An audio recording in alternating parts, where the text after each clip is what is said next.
Imagine standing on a bustling Italian dockyard in the late 1930s, watching skilled workers rivet steel plates and weld thick armor for a new battleship that embodies the pride and aspirations of an entire nation. That ship is the Battleship Roma.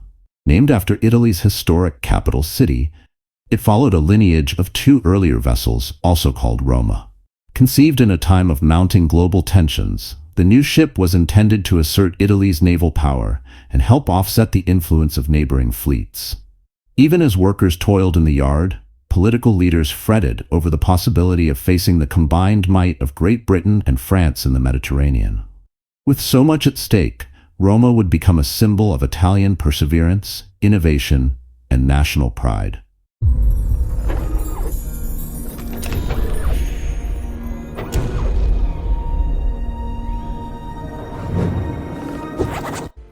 To grasp why Roma was created, we need to step back and explore the political and military landscape that enveloped Italy during the 1930s.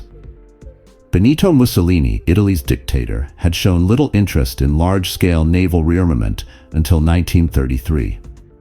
Under his regime, major rearmament initiatives aimed to modernize or build new warships, reflecting both the fascist dream of imperial glory and the real strategic dangers posed by other European powers. Two aging battleships of the Conte di Cavour class were sent for modernization in 1933, and by 1934, Italy began laying down two new battleships, Vittorio Veneto and Littorio.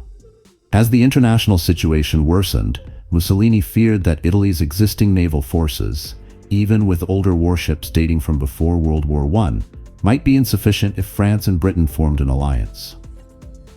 That fear led to a proposal in December 1935 by Admiral Domenico Cavagnari, calling for the construction of two more battleships similar to Vittorio Veneto and Littorio. These new ships would join the Italian fleet, or Regia Marina, in the event of a massive naval showdown. In January 1937, Mussolini gave the green light for planners to proceed. Although funds were tight, and each hull required significant resources at a time when Italy's economy was already burdened by ongoing military campaigns in Africa and diplomatic tensions in Europe.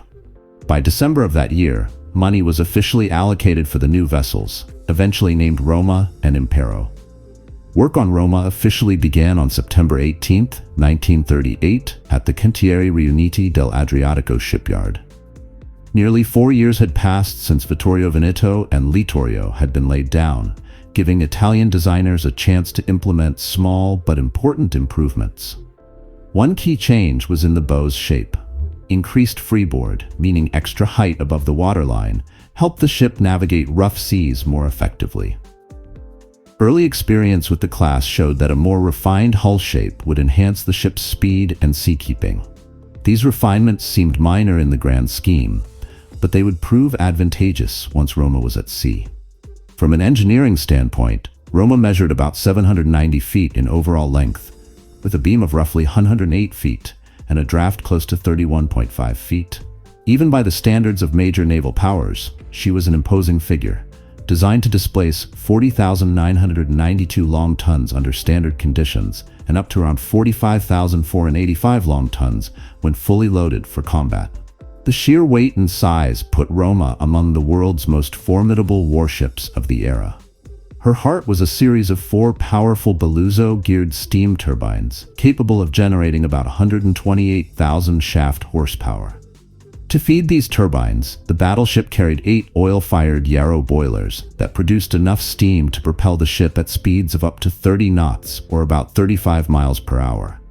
While 30 knots was not the fastest in absolute terms, it gave Roma the ability to maneuver quickly when necessary.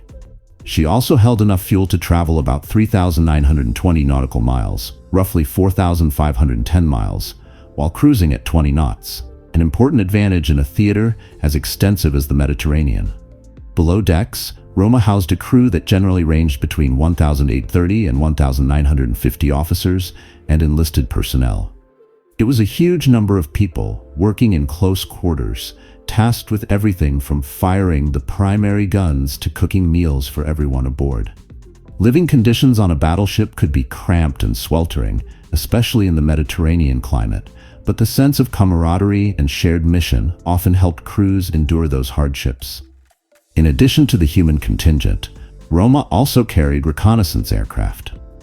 A catapult on her stern launched up to 3 float planes, such as the IMAMRO 43 or the Region Re 2000 fighter adapted for maritime use.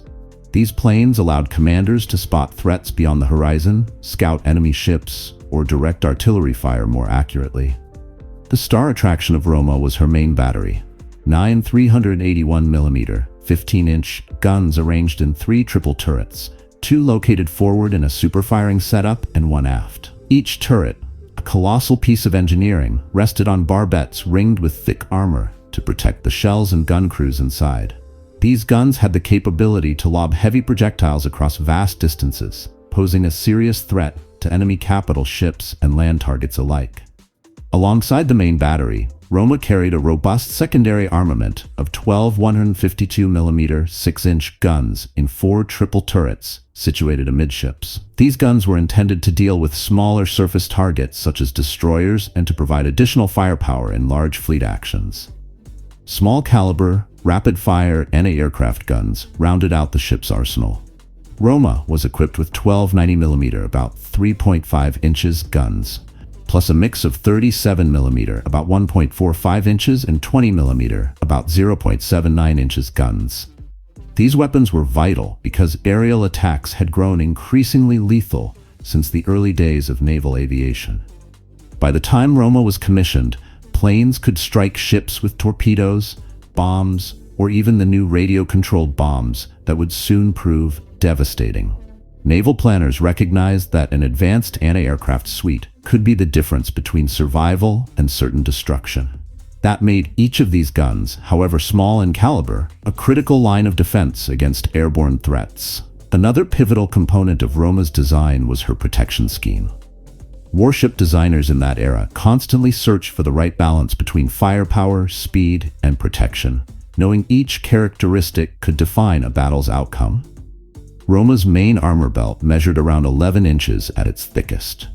Behind that belt lay a second layer of steel about 2.8 inches thick, meant to catch splinters or slow down shells that penetrated the first layer.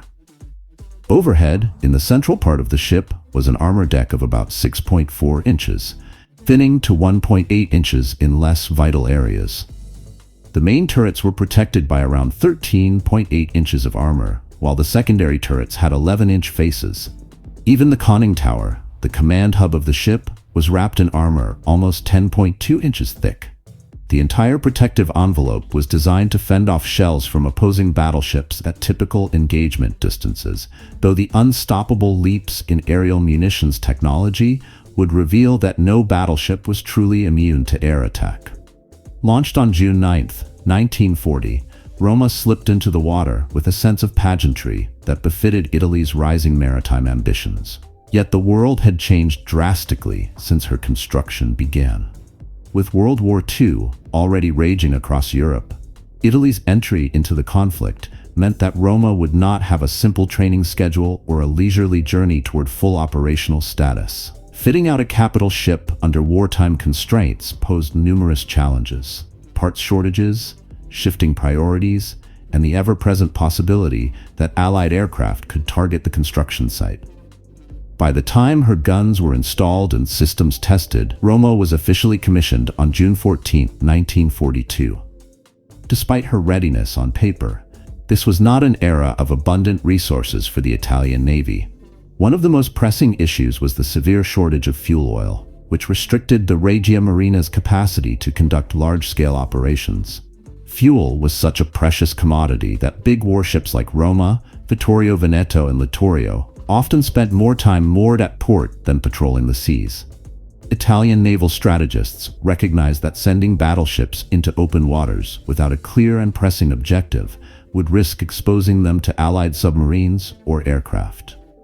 Thus, Roma and her sister ships were sometimes assigned to reinforce the anti-aircraft defenses of major coastal cities, rather than roam the Mediterranean in search of engagements.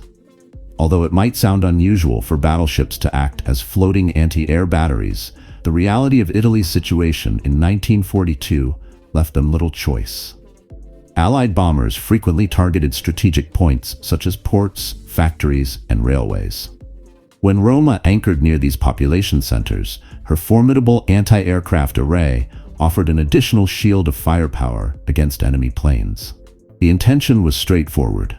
If these large ships were not going out to engage the British Royal Navy or any other Allied fleets, they might as well serve a defensive purpose at home. During this period, Roma was shuffled between bases, including Taranto, Naples, and La Spezia, though she rarely left port for extended operations. On November 12, 1942, she sortied from Taranto alongside her sister ships in response to the Allied invasion of North Africa. But while en route, the formation became a target for the British submarine Umbra, which attacked but failed to land any hits. Soon after, the Italians redirected the battleships to Naples, but continuous threats from the air and sea forced them to keep relocating in an almost cat-and-mouse dynamic. One of the most dramatic assaults came on December 4, 1942, when American bombers attacked Naples, aiming to cripple the Italian fleet's most valuable assets. While cruisers and destroyers bore the brunt of the damage, the battleships emerged mostly intact. Within just 2 days, Roma, Vittorio Veneto, and Littorio were moved again, this time to La Spezia, to reduce the risk of another devastating air raid on Naples. Once in La Spezia, Roma was designated as the flagship of the Regia Marina, a prestigious position that demanded both mechanical reliability and a certain aura of command. The battleship's presence was meant to reassure Italian forces that, despite setbacks, the Navy still retained a powerful deterrent. Yet La Spezia was not a sanctuary.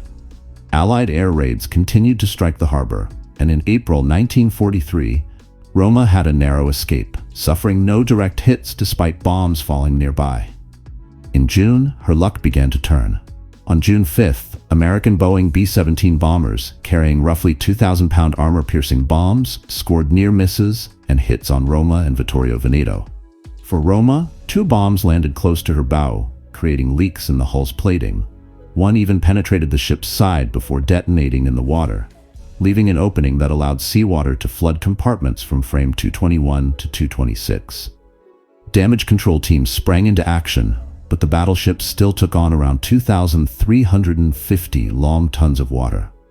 Less than 3 weeks later, another raid on June 23 and 24 inflicted further punishment on Roma. This time, bombs hit near the stern and on top of the aft main turret. The turret's thick armor largely resisted the blast, but the shock waves caused new leaks and destroyed equipment compartments. Though this second strike did not cause catastrophic flooding, it underscored the ship's vulnerability to sustained air attacks. With vital components damaged, Roma needed immediate repairs.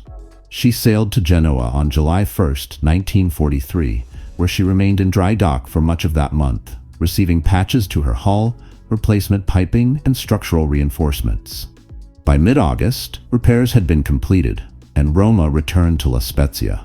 Italy's war fortunes, however, were spiraling downward. The Allies had landed in Sicily in July 1943, toppling Mussolini from power soon after. The new Italian government weighed its options, knowing that Germany, nominally its ally, was growing suspicious and positioning forces to occupy critical parts of the country. On September 8, 1943, Italy announced an armistice with the Allies. While this was a step toward ending the conflict on paper, it unleashed immediate chaos in practice, as German forces rushed to seize strategic points and disarm Italian troops.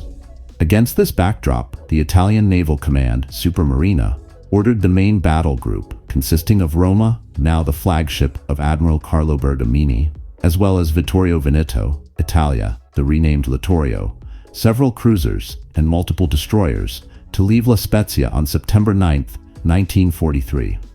The original plan, formulated before the armistice, had called for these ships to intervene against Allied landings at Salerno, codenamed Operation Avalanche.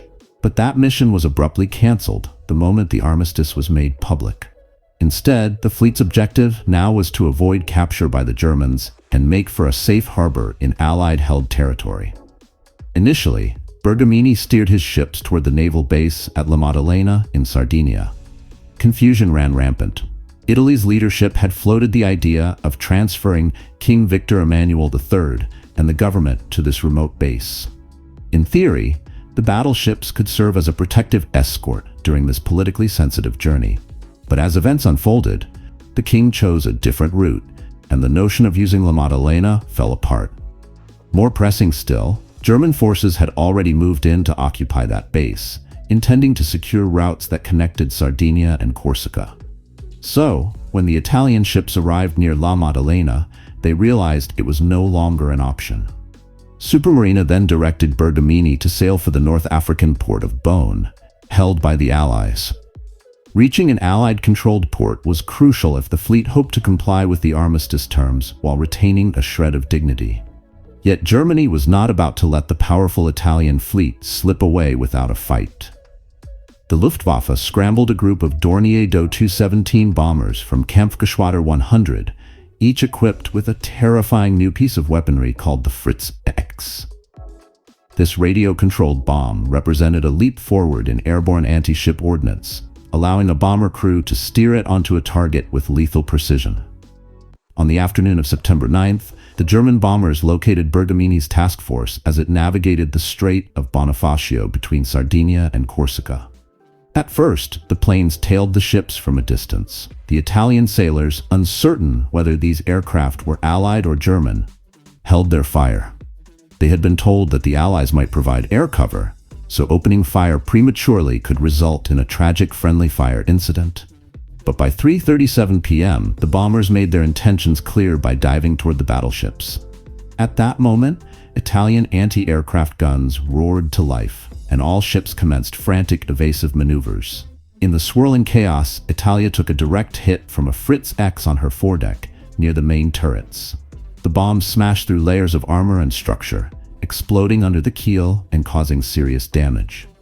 Almost simultaneously, Roma was struck on her starboard side, between frames 100 and 108. The bomb tore through the ship's decks and burst beneath the hull, ripping open compartments that housed 2 boiler rooms and the aft engine room. Power to the inboard propellers was lost as water surged in and a series of electrical fires erupted, plunging sections of the battleship into darkness and panic. In just moments, Roma went from a proud flagship leading a major fleet to a stricken giant lagging behind, bleeding oil and billowing smoke. Surging floods threatened to unbalance the hull, while damage control teams raced to seal off compartments and restore some measure of stability. Admiral Bergamini, still aboard, had little time to react. Around 4:02 p.m., as the stricken ship struggled to maintain speed, a second Fritz X hammered into the starboard deck, likely near the forward engine room. This blow ignited fires, touched off extensive flooding, and proved fatal for the forward magazines associated with the No. 2 main turret. The magnitude of the next explosion was terrifying.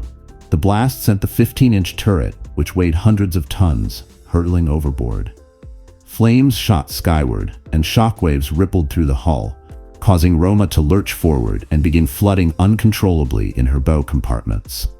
As the battleship listed to starboard, the damage to her internal structure grew overwhelming. Steel bulkheads buckled, letting the sea rush in. The bow dropped below the waves, and in a matter of minutes, the 790-foot hull began to capsize. The great vessel then broke apart, vanishing beneath the surface with horrifying speed. Although different sources disagree on the exact number of men on board, the official inquiry concluded that 1,849 people had set sail with Roma. Of those, only 596 survived, leaving 1,253 lost to the sea. However, subsequent research by Pier Paolo Bergamini, Admiral Bergamini's son, suggests the actual total could have been around 2,021, which would mean 1,393 fatalities. Whichever figure one accepts, the sinking was a staggering human tragedy. Admiral Bergamini himself went down with his ship, as did Rear Admiral Stanislao Caraccioti and countless officers, gunners, and support staff who had only just set out that morning, hoping to reach a place of safety. In total, Roma existed as an active warship for just 15 months. Much of that period was spent idling at various ports, hampered by a lack of fuel and the unstable strategic situation in Italy. She made about 20 sorties, many of which were simply transfers from one base to another, rather than actual combat missions. Over her short service life, she traveled roughly 2,492 miles, burning 3,320 long tons of fuel in about 133 hours of sailing. Ironically, the most significant action she ever saw was on the day she met her end, illustrating how the tides of war can turn a grand symbol of naval might into a tragic footnote in a matter of moments. For decades, the precise location of Roma's wreck remained a mystery. Various expeditions tried to pinpoint her final resting place, but the unpredictable currents around the Strait of Bonifacio and the deep waters made it difficult. The search intensified in the early 21st century, propelled by improved underwater technologies and the desire to offer closure to those with personal or historical ties to the ship's fate. In June 2012, an underwater robot named Pluto Palla, designed by an Italian engineer named Guido Gay, finally discovered Roma's remains. The shipwreck lay scattered in two main sections, approximately 19 miles off the northern coast of Sardinia, resting some 3,281 feet below the surface. Once the wreck was identified, the Italian Navy held a memorial ceremony on September 10, 2012, precisely 69 years and a day after Roma was lost. The ceremony took place aboard a modern Italian frigate positioned directly above the site. Giampaolo Di Paola, who was then the defense minister and a former naval officer, spoke about the crew's bravery, remarking that they were unwitting heroes who carried out their duties to the very end. For the families of those who died, it was an emotional moment of remembrance. For historians and naval enthusiasts, the discovery offered a final chapter in the story of a battleship whose demise encapsulated the chaos and heartbreak of Italy's wartime experience. Looking at Roma's story in a broader context, several themes stand out. First is the technological and strategic shift that occurred during World War II. Battleships, once the pinnacle of maritime power, found themselves increasingly vulnerable to airstrikes. The Luftwaffe's use of Fritz X bombs was a stark example of how rapidly naval warfare was transforming. Powerful guns and thick armor no longer guaranteed invincibility when a bomb could be guided onto the smallest and weakest part of a ship's deck. Second, Roma symbolized the bittersweet reality of Italy's naval ambitions. Her construction represented the determination to stand shoulder to shoulder with the major naval powers. Her eventual destruction highlighted the internal and external pressures that crippled Italy's war effort. Everything from scarce fuel to political upheaval that left the Navy isolated at the worst possible time. Had the Allies not advanced so effectively in the Mediterranean, or had Germany not possessed advanced guided bombs, perhaps Roma would have continued to sail. But history rarely favors hypotheticals. The quick downfall of this proud warship remains one of the most poignant examples of how uncertain alliances and unprecedented technologies can reshape a nation's fortunes almost overnight. Finally, there is the profound human cost. We might be drawn to the spectacle of massive guns, gleaming armor, and giant turrets spinning on deck. Yet in the end, it was the men, over 1,000 of them, who paid the ultimate price when Roma succumbed to fire and flood. Many were young recruits who never saw full-scale battle. Others were seasoned veterans who had served through the demanding early phases of Italy's naval campaigns. Each had a story, hopes for the future, and loved ones waiting at home. The sinking of Roma underscored that behind every steel fortress at sea are human hearts and minds, all vulnerable to the unrelenting forces of war. The battleship's legacy resonates today, not merely as a tragic note in Italy's naval chronicles, but as a reminder of how swiftly the status quo can collapse in warfare. When Roma was under construction, it was widely believed that advanced hull design, powerful guns, and strong armor would secure the ship's place as a floating fortress. Only a few years later, remote-controlled bombs proved these assumptions outdated. This leap from traditional bombing to precision-guided munitions foreshadowed the modern era of drone warfare and laser-guided weapons, wherein an opponent can strike with pinpoint accuracy from miles away, drastically reducing the advantage of robust armor or heavy weaponry. Yet, for all the heartbreak tied to Roma's demise, her brief existence also showcased the skill and ingenuity of Italian naval architects. The battleship's hydrodynamic shape, advanced machinery, and carefully balanced main battery arrangement were all feats of engineering. Even Roma's armor layout, while insufficient against the emerging breed of aerial threats, was well thought out for the battleship versus battleship engagements the designers originally envisioned. In a different era, perhaps as little as 10 years earlier, such a vessel might have enjoyed a long career as a frontline combatant. Modern-day naval historians have pored over every scrap of data about Roma, analyzing everything from the metallurgical properties of her steel plating to her crew's damage control procedures. These studies offer lessons about the interplay of design, technology, and tactics in naval warfare. They also keep alive the personal stories of those aboard. The more we learn about how Roma functioned, how she was built, and how she ultimately fell, the more we understand the human dimension of a war that often feels too vast to comprehend. When we piece these details together, a tapestry emerges, revealing that Roma was neither a simple footnote nor an icon of unstoppable power.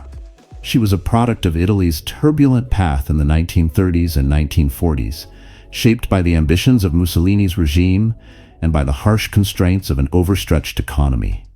Launched with much fanfare, she ended in a fiery explosion, illustrating the gap between a nation's grand designs and the unforgiving reality of combat. Her wreck, lying silent in the dark waters off Sardinia, now serves as a hushed memorial to the sailors who never returned. Though overshadowed by more famous battleships from other navies, like Britain's HMS Hood or the United States USS Arizona, the story of Roma speaks volumes about the universal experience of naval warfare during World War II.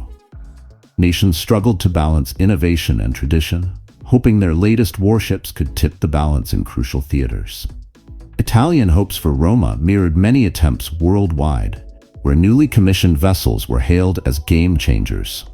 But the unstoppable march of technology and the confusion of rapidly shifting alliances dictated a different fate. Even today, maritime archaeology has the power to bring closure and context to the families of those lost at sea. The discovery of Roma's remains in 2012 was a shining example. By confirming the battleship's final position, historians and relatives of the fallen could attach concrete details to an event that had long been shrouded in mystery. The memorial service underscored Italy's reverence for the men who perished, and it reminded the world that beneath all the strategy and technology, war is ultimately about human lives. In retelling Roma's story, we acknowledge a ship that was at once modern and outdated, powerful and vulnerable, patriotic and ill-fated. The tension between these contrasts lends her tale a bittersweet quality. Perhaps that is why Roma endures in the collective memory of naval enthusiasts. It reflects the inherent unpredictability of warfare. Even a masterpiece of engineering can be undone by a single new weapon, a single shift in the political winds, or a single stroke of misfortune. Today, if you sail across the Strait of Bonifacio, you might pass over the watery grave of Roma without suspecting the heartbreak that occurred beneath you. Yet on a clear day, the waves remain as restless as ever, reminding us that the sea is indifferent to human endeavor. Nations rise and fall, alliances come and go, ships are built and sunk, but the ocean always remains. For the 1,200-plus sailors who joined Roma on her final voyage, it is a grave that carries the echoes of an entire era's hopes and fears. In the end, Roma's short existence offers us a multi-layered narrative, one of ambition, innovation, devastating warfare, and lasting memory. Her demise signals a turning point, not just for Italy, but for the age of battleships itself. While her guns never thundered in a major fleet engagement, her final hours, marked by the destructive power of a guided bomb, would foreshadow the unstoppable rise of air superiority in naval combat. Although overshadowed by more celebrated warships, Roma stands as a cornerstone in understanding the broader tapestry of World War II history. And so, the saga of Roma endures as a symbol of determination and loss. Built to embody the pride of a nation, destroyed by a technology that was barely on the horizon when she was first sketched, she reminds us that in war, nothing is certain and no advantage is permanent. Perhaps that is the most profound lesson her story can teach, that behind every grand design are individuals, each risking everything in battles whose outcomes can hinge on chance, innovation, or a single strategic error. May we remember Roma not just as a battleship consigned to the depths, but as a testament to the courage of those who served, the complexities of mid-century warfare, and the ever-shifting nature of naval power. She is a silent teacher, waiting beneath the waves to remind us of the high stakes of war and the impermanence of even the mightiest weapons. Through her memory, we keep alive the tales of those who fought and fell in the swirling waters of the Mediterranean. A story of duty, technology, and the relentless tide of history that spares no one.